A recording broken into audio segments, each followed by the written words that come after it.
Vamos examinar o livro de Ezequiel, que na verdade o nome é Ezequiel. Exatamente. Por quê? Porque o povo do Eterno tinha e tem o seu nome. Aleluia. Nome este em qual os Yahudim, conhecido por judeus, adulterado, forma errada, eles mudaram, tiraram o nome do Eterno que estava no seu povo, conforme o número 6:27. Está escrito, a ordem que Moisés recebeu para que colocasse o nome do Eterno no seu povo. E depois os judeus tiraram isso, a honra do Eterno. Então está escrito assim, Ezequiel 47, versículo 1, está escrito assim: depois disto, me fez voltar à entrada da casa, e eis que saía uma água debaixo do umbral da casa, para o oriente, porque a face da casa olhava para o oriente, e as águas vinham debaixo,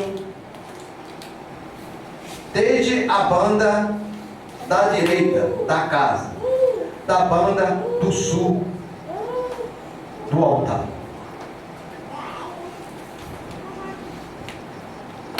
Irmão, para nós entendermos a Escritura, primeiro nós temos que entender que toda a Escritura fala de um, e é esse que a Escritura está falando.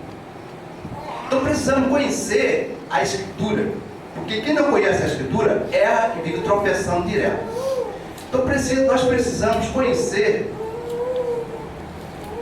as histórias, as coisas, porque se nós não conhecemos ela por completo, nós vamos enxergar tudo literalmente. Tudo literalmente. Aí há uma confusão terrível, como está o mundo. O mundo vive uma confusão, numa turbulência tão grande espiritual, que ninguém se conhece. A confusão religiosa é muito grande. É batista contra Assembleia contra Adventista, Adventista contra Testemunho de Jeová, Testemunho de Jeová contra a Universal contra uma confusão religiosa, cada um com a sua bandeira denominacional. Isso sem falar do islamismo, budismo, catolicismo, judaísmo, que essas são as religiões oficiais. As outras todas são seitas, que vieram depois. Por exemplo, o cristianismo vem de onde? Vem da verdade dos romanos, do cristianismo, que foi formado por quem? Constantino, né? Constantino é o pai da religião do cristianismo. Deixa eu falar sobre ele. Deixa eu falar. No livro de Gênesis 43,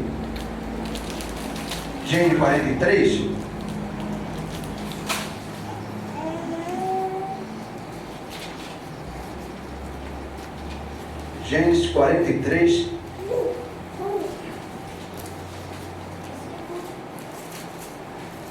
versículo 10, lê para mim. E se não nos tivéssemos detido, certamente já estaríamos segunda vez de volta. Segunda vez de volta. Primeiro nós temos que entender o seguinte: o Eterno, meus irmãos, o Eterno, ele chamou o seu povo, não foi uma só vez e nem de uma só maneira. O povo, o Eterno não chamou Abraão, veja só como é o Eterno, chamou Abraão lá de Babilônia, lá de Ur dos Caldeus, chamou de lá, lhe deu riqueza, patrimônio, ele com todos os que estavam com ele, e de repente, aquele povo, chegou uma época do povo estar a ponto de mendigar o pão, de comer para o seu sustento. Chegou o ponto de mendigar o pão. Olha aqui, pensa. A ponto de o povo ficar sem sustento para se alimentar. Foi preciso que o povo voltasse para o Egito, para ali ele buscar sustento, alimento para eles viver, porque senão ele morria. Deixa eu por isso. Então, o povo do Eterno precisou voltar ao Egito. Como é que o Eterno faz? Voltar ao Eterno. E o Eterno é errado? Ele fez isso errado? Ele está errado? É eu vou dizer que ele está errado? Aquele que ele prometeu a bênção foi levado ao Egito e lá, através de Faraó, porque o Eterno enviou um homem lá no Egito, para que a terra lá no Egito prosperasse, e agora o povo estava de volta para buscar o sustento. Então o que acontece? O que isso significa? O que isso significa? É que ia chegar o tempo que todo o povo, se quisesse se alimentar, para que tivesse vida, fosse para o Egito. Por quê? Aonde que o Eterno tinha derramado as bênçãos, aonde que era o lugar abençoado, ia deixar de ser um lugar abençoado, e o Eterno ia levar o povo agora para o Egito, para lá buscar-se no Egito. Lembra que o apóstolo Simeão disse: porque Yahu visitou o gentil para tirar do meio dele o povo. Quem é o gentil? Quando nós falamos de gentil, falamos das nações, abrange todas as nações. O Eterno visitou o gentil para tirar do meio dele um povo para o seu nome. Então o Eterno faz com que lá no Egito o povo cresça no conhecimento do nome, e agora todo o povo que foi oferecido a bênção tem que vir agora de volta para o Egito para buscar a bênção, porque lá onde é a terra prometida, que as pessoas conhecem, não vai morrer. Morrer como? Espiritualmente, não é literal. Então hoje o alimento é espiritual. Precisa que o povo de Judá, de Israel, venha para o Egito, buscar aqui, porque foi para aqui que o Eterno trouxe e levou a mensagem para o povo se alimentar aqui. O sustento está aqui. Se não quiser, vai morrer lá onde está. Onde está onde? Isso não é literalmente. Onde está na sua mentalidade formada, no seu conhecimento, onde eles estão formados, se não voltar ao Egito para poder ver o que o Eterno tem derramado as bênçãos no Egito. Isso não pode acontecer, eu não acredito nisso. Alguém vai dizer isso, alguém diz isso, não acredito nisso, o Eterno vai para o Egito derramar a bênção no Egito. A bênção foi derramada lá em Israel, é hoje no Egito. Bem, no livro de Zacarias, vamos ler a escritura, Zacarias 9, versículo 1, irmão Grêmio, Malaquias 3,10, que todo mundo conhece, José Ataíde, Mateus 2, versículo 11, Mateus 2, versículo 11, você Ataíde. Porque não vai dar tempo, José. Nós temos um tempo aqui e não vai dar tempo para a gente abordar não a metade do assunto. Quem achou? Zacarias 9:1. A sentença pronunciada pelo Yahu é contra a terra de Adraque, a repousa sobre Damasco, porque o Yahu põe os seus olhos sobre os homens e sobre todas as tribos de Judá. Sobre a tribo ou sobre sua casa, os seus olhos estão voltados do Eterno, está voltado para um povo. Os olhos do Eterno estão voltados para um povo. Então o Eterno, os olhos dele nunca foi tirado de um povo. Existe um povo que os olhos do Eterno estão voltados para este povo. Malaquias 3,10, todo mundo conhece isso, né? Mas lê aí.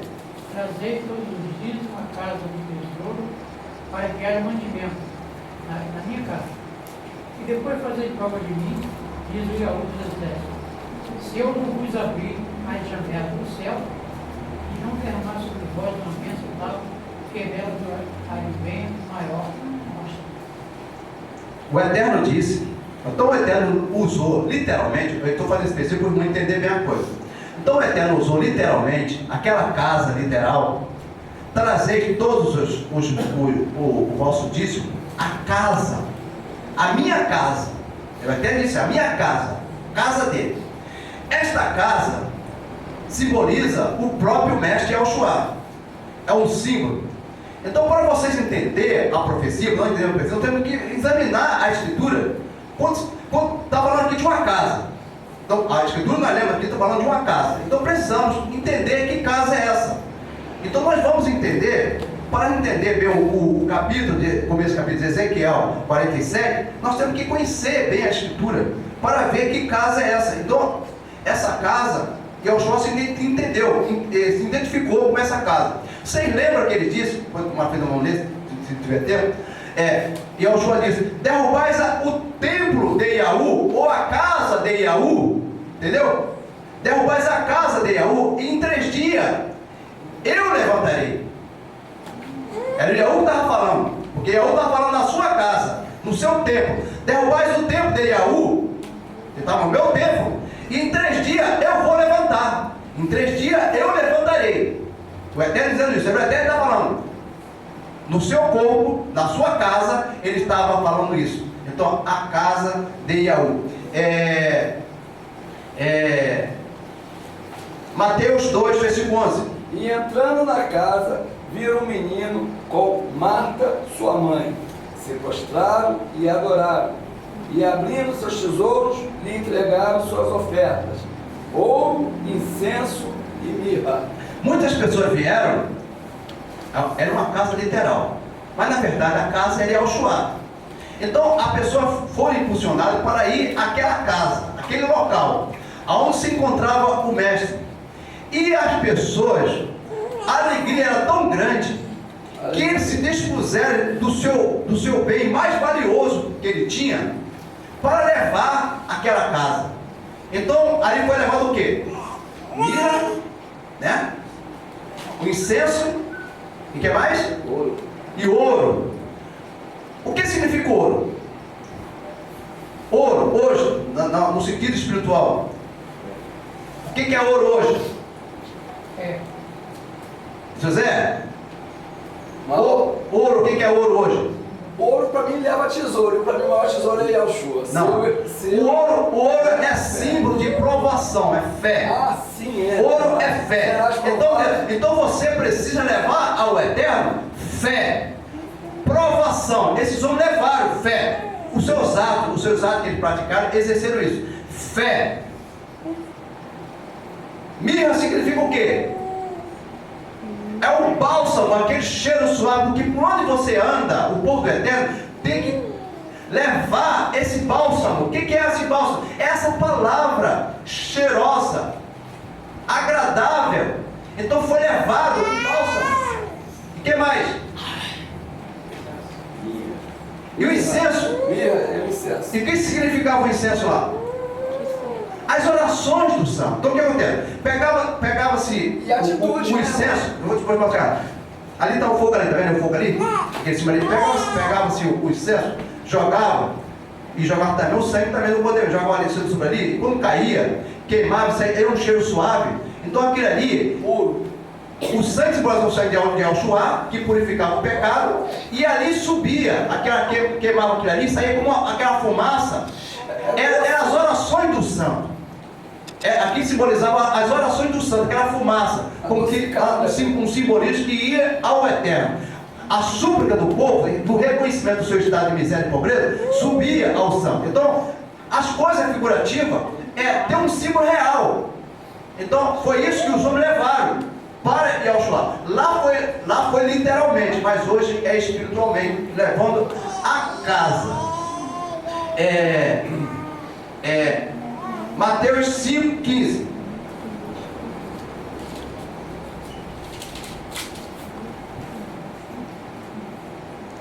Nem se acende uma lâmpada e a coloca debaixo do alqueire, mas sobre o candelabro, e assim ela brilha para todos que estão na casa. Então, todos que estão na casa, nós estamos na casa de Yahushua. Porque existe uma porta, essa porta, antigamente existia duas portas. A porta que ele entrava, não podia sair por outra porta. A pessoa saía. Agora, a casa agora só existe uma porta. Tem muitas pessoas que ainda não conseguiram entrar. Mediram força, mediram força aí, estão se quebrando todos, estão se arrebentando todos e não conseguem entrar na porta. São muitos que estão querendo entrar na porta e não conseguem entrar. Não conseguem entrar. Essa porta é Yahushua. Tem que aceitar Yahushua. Tem que entrar por esta porta que é Ele. Tudo é Ele, tudo simboliza Ele. Então o que acontece? E quando entra nesta porta, nesta casa, você precisa pegar a lamparina, colocar em uma posição elevada. Ou melhor, quando você aceita Yahushua, você precisa exaltar o brilho dessa luz que você recebeu, precisa se propagar, precisa ser conhecida.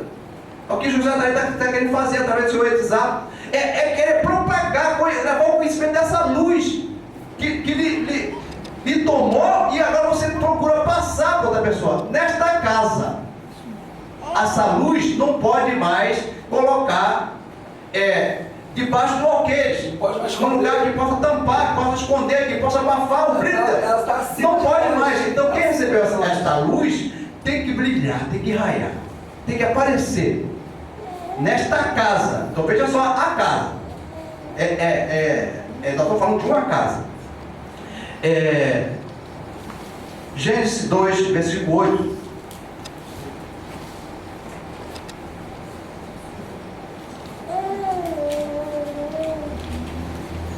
E plantou o Yahu, pai, um jardim no Éden, do lado oriental, após ali o homem que tinha formado. O Eterno criou o homem e colocou o homem no Éden, à direita, no lado oriental. Por quê? Do lado oriente? Porque a face do Eterno estaria sempre voltada, sempre olhando ali. Os olhos do Eterno estarão sempre voltados para o lado do oriente. Os olhos do Eterno sempre foi isso. Então o Eterno fez isso, botou o homem ali. O Eterno está tomando conta, olhando para este povo. Então nós temos que ter o Mashiach como um pastor que está com seus olhos voltados durante todo o tempo para esse lado oriental que somos nós, onde nós estamos espiritualmente. Então o Eterno colocou nesta casa os seus olhos fitos para olhar para este povo que está do lado do oriente. Vou pular alguma coisa? Mateus 2, versículo 1. Já vou pular alguma coisa. E tendo nascido Yahushua em Belém de Yahudá, no tempo do rei Herodes, eis que um mago vieram do oriente. Olha lá, está vendo?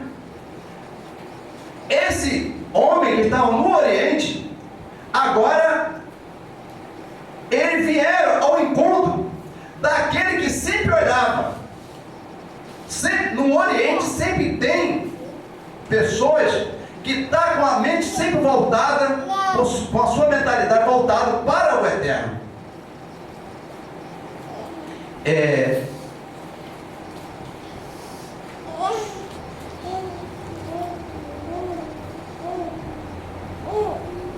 Capítulo Mateus 8, versículo 8, versículo 11. 8, mas eu vos digo que muitos virão do Oriente e do Ocidente, e tomarão lugares à mesa, com Abraão, Isaac e Jacó, no reino dos céus.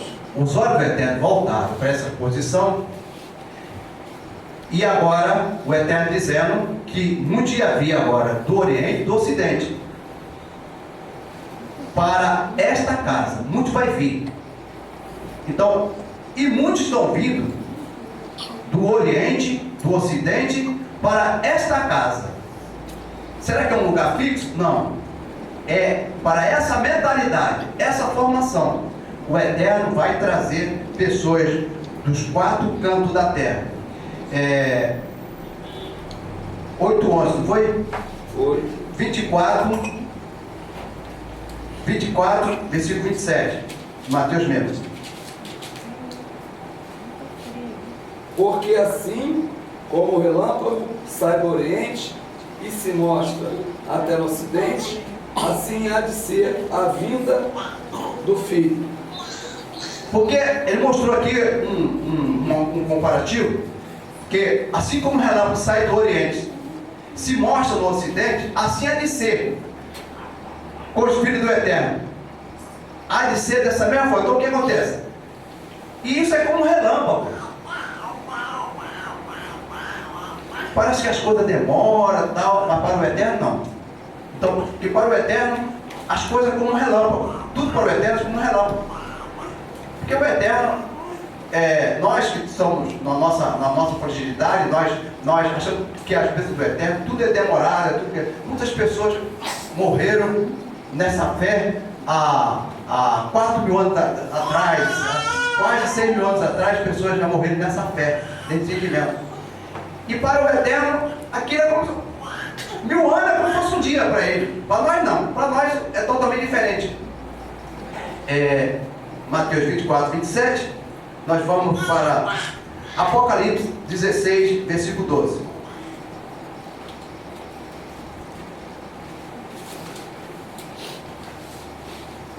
O sexto derramou sua taça sobre o grande rio Eufrates, e suas águas secaram, para que se preparasse o caminho dos reis que vem do Oriente. Caminho do rei do Oriente.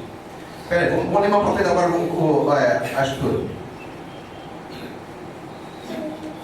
Que a fase do Eterno olhava para o Oriente, e as águas vinham debaixo, desde a banda direita da casa, da banda do sul, do altar.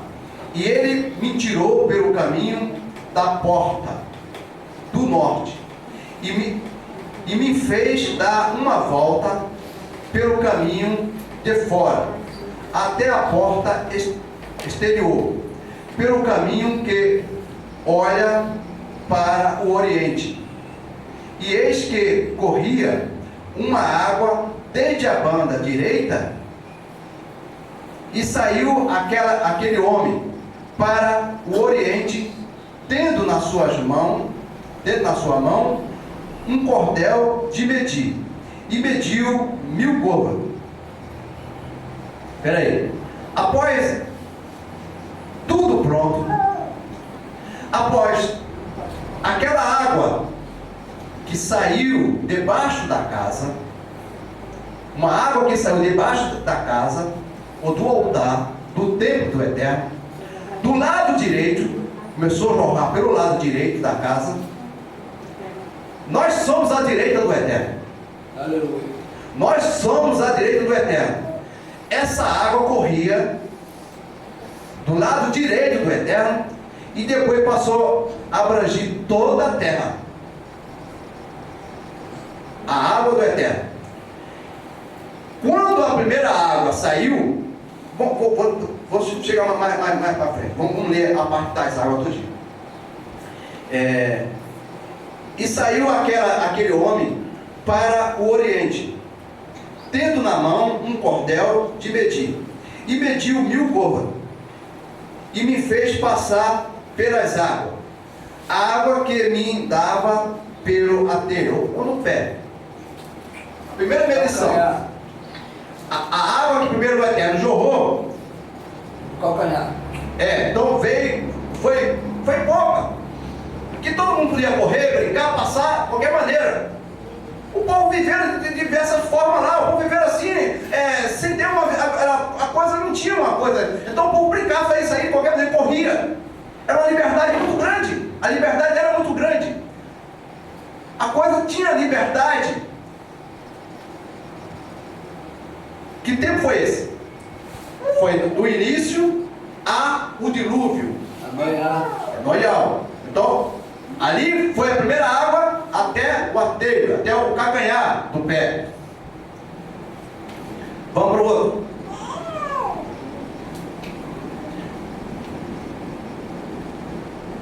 É o 4, né? 4. E mediu mais 1000, e me fez passar pelas águas, a água que me dava pelo joelho. Pela altura do joelho. E mediu mais 1000, e me fez passar por água que me dava pelo lombo. Vamos falar disso ali. Então veio o tempo do dilúvio até Abraão, porque estava sob uma forma ainda que o povo tinha liberdade para andar ainda. Estava totalmente água no joelho, dá para andar mais rápido, tinha uma forma de andar mais rápido. Então foi o período da água até o joelho. E veio agora o outro período, né? Que me dava pelo lombo. Quadris, cintura. Então foi quando ali. Então você vai ver que essas quantidades de água foram menos. E veio, então no tempo de Noé, foi poucas pessoas que se salvaram. No tempo de Abraão até Moisés, foi bem poucas pessoas. As águas que se converteu foi pouca. Aí veio o tempo de Moisés até a nova aliança. Foi onde a água dava agora pelo lombo. A coisa, mas foram muitas pessoas, foram aumentando a quantidade de pessoas que foram crescendo espiritualmente, que foram aceitando. E ia chegar agora o tempo da nova aliança, né? E mediu o 5, e mediu mais 1000, e era um ribeiro que eu não podia atravessar, porque as águas eram profundas.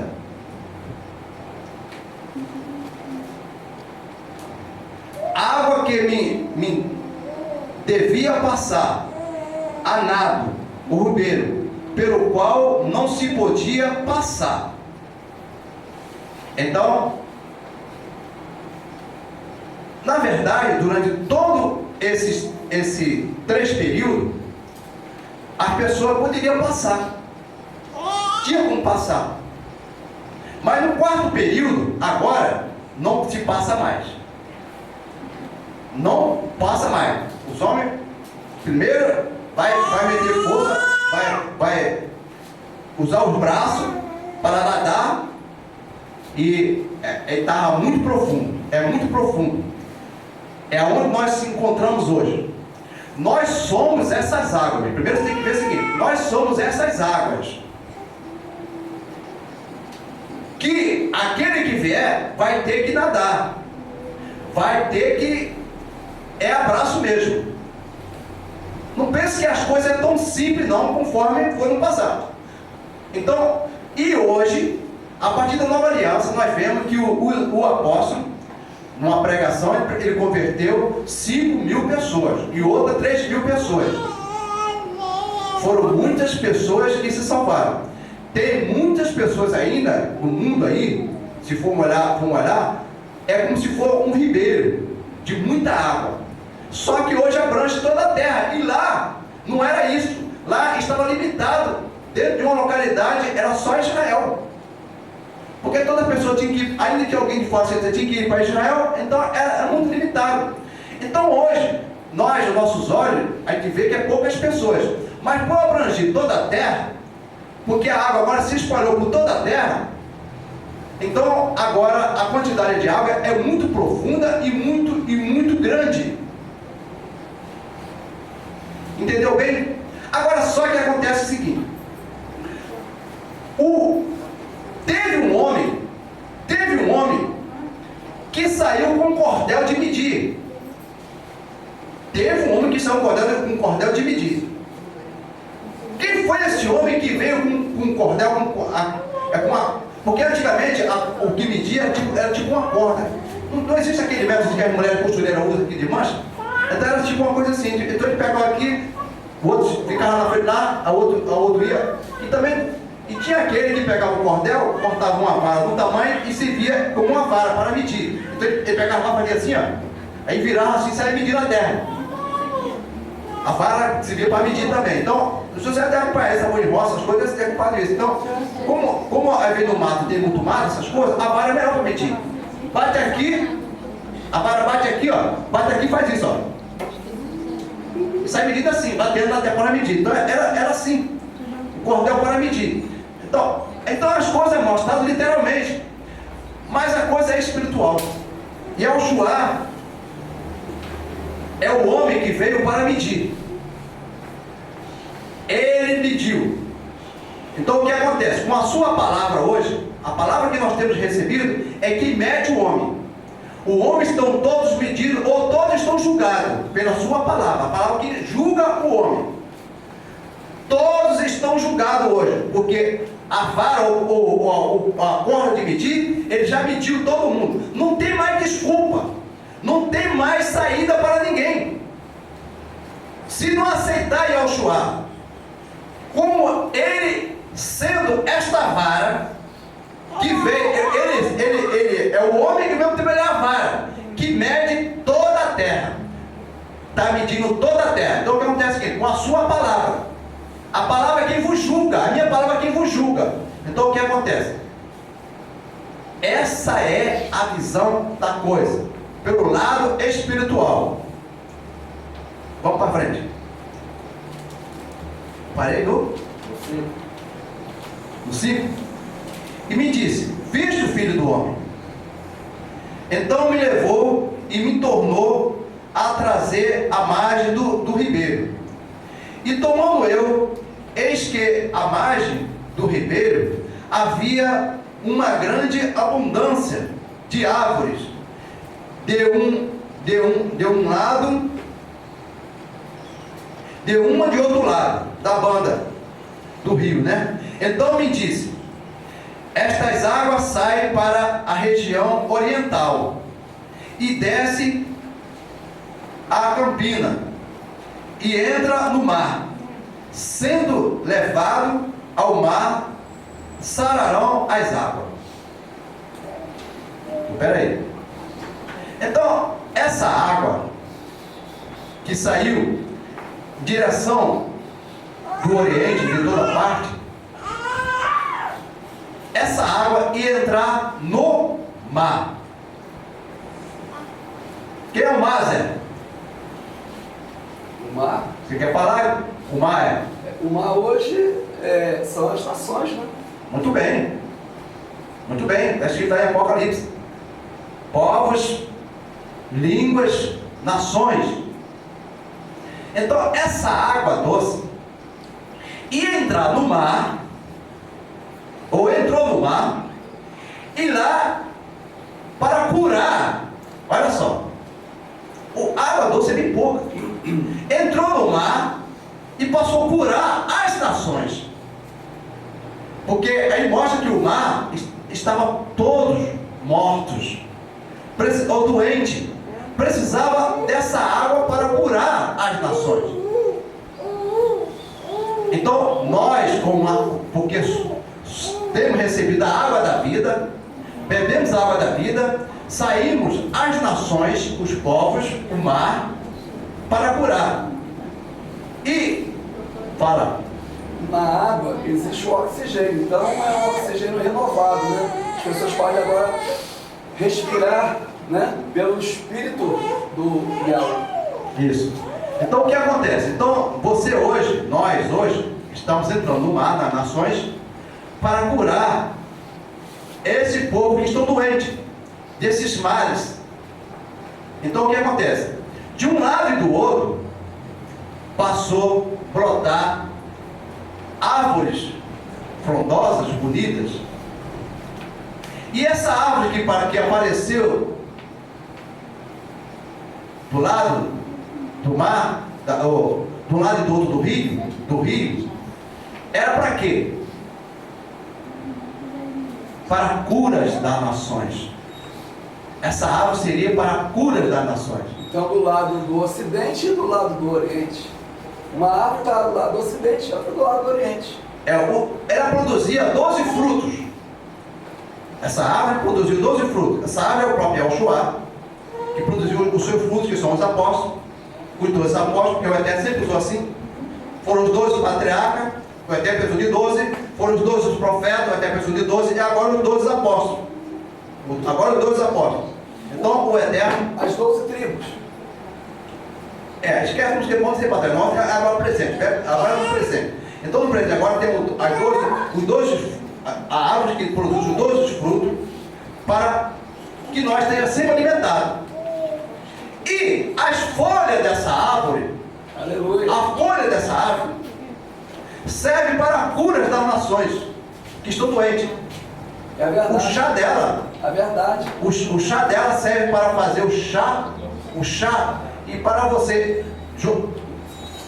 Vamos pegar nós agora como uma forma de folha, nós somos uma folha de folha, né? É a palavra, é a verdade.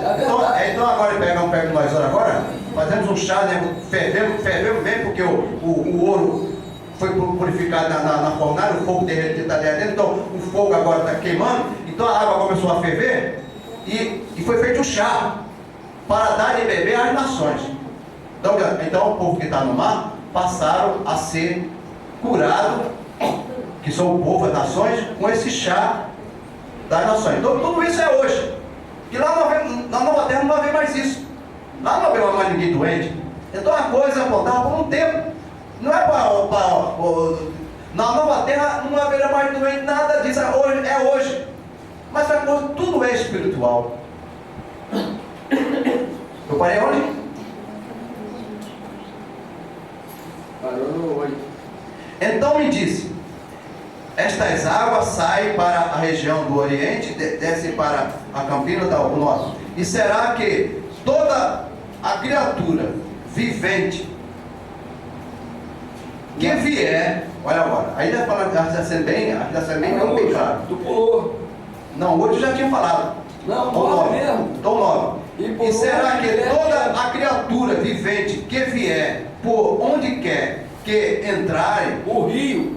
estes 2 ribeiros viverá, e haverá muitíssimo peixe, porque lá chegará estas águas, Isso. e sarará e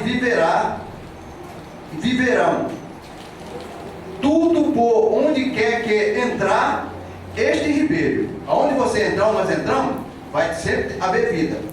Será também que os pecadores, Pescadores. Os pescadores. pescadores, tá certo? Será que os pescadores estarão junto dele, desde o Engedi até Em Eglaim. em Egraim, e haverá lugar para estender a rede, e os seus peixes, segundo a sua espécie, será como o peixe do mar, grande, em multidão, excessivo. Aleluia. Mas os seus cachos e os seus charcos. e os seus lamaceiros não sarará, será deixado para sal. Aleluia. Sabe o que é charco? Charcos. Charcos é um lugar molhado, encharcado d'água mesmo. Quando chove, Pantanal. no norte, José, sendo no norte quando chove muito, então é criado umas poças. Umas poças. Fica só uma água só. Fica assim, tipo uma lagoa. Aí de repente a água vai baixando, tem um lugar mais fundo que fica um lugar com aquelas poças de água. E ali, alguns peixes que ficam por ali, daqui a pouco o oxigênio vai saindo, porque a água vai ficando muito baixa e os peixes que estão ali começam a morrer. E se torna uma coisa fedorenta. É como açude. Os açudes normais. Então, o que acontece? Aí aquilo ali já não serve mais para nada. Então, o que não serve para beber, serve para nada. Então, o charco, na verdade, é isso. Então, aí É encharcado. E o 12, né? Mas, irmão Araújo, Ah. aqui diz, numa observância minha aqui, que ficará cheio de sal. Serviria para sal. E o sal serve para quê? Ao temperar, Para né? temperar, né? Então, o que nós vamos fazer agora com esse sal num lugar onde não teria vida alguma, agora tem um sal para nós possamos temperar. Conforme a água vai baixando, então vai criando aquela salina por cima da água. Fica aquela salina por cima da água, né?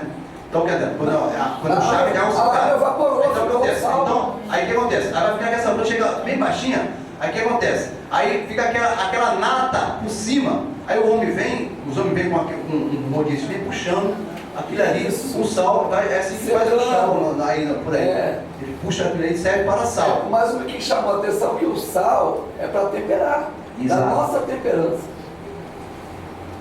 E junto do ribeiro, a sua margem, de uma de outra banda, subirá toda a sorte de árvores que dá fruto, para se comer.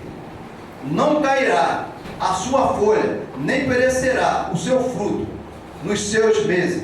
Produzirá novos frutos, porque as suas águas saem do santuário, e os seus frutos servirá de alimento, e a sua folha de remédio. Aleluia.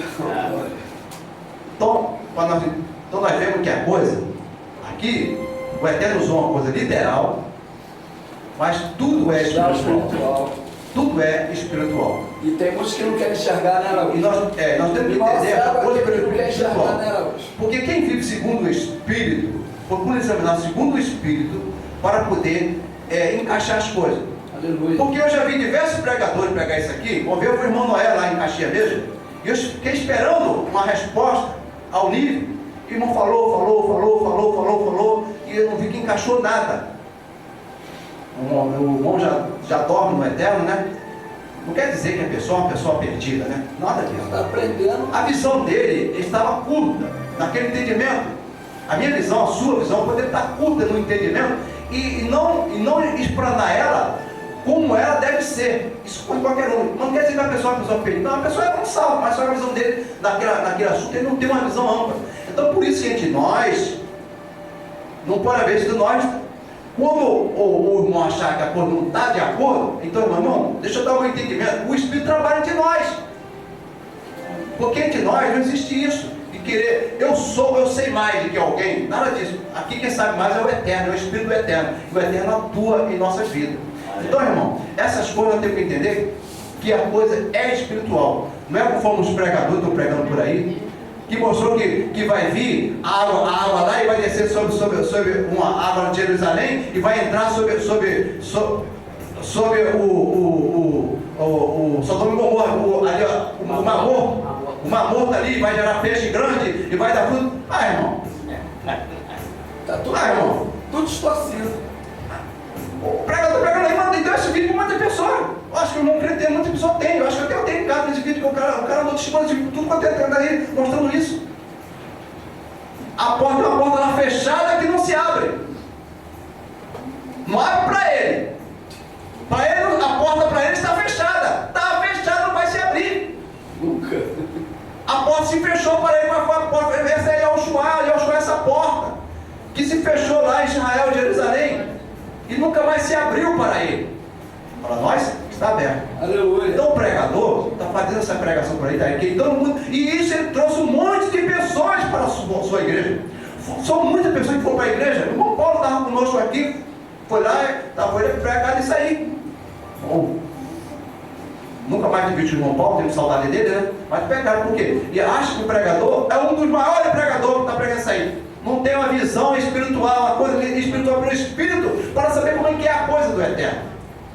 Só que é o tempo para nós lembrar de falar, mas o assunto não dá, tem que pular um bocado de versículo que eu gostaria de falar, mas as coisas assim mesmo. E Maraújo, que muitas pessoas não veem que o maior pregador foi o próprio Yahushua, né? E que nós aprendemos com ele, né? Então Yahushua é a porta estreita, que para ele está fechada. Então é um monte de coisa que ia falar, mas não dá. Vamos logo ao Eterno.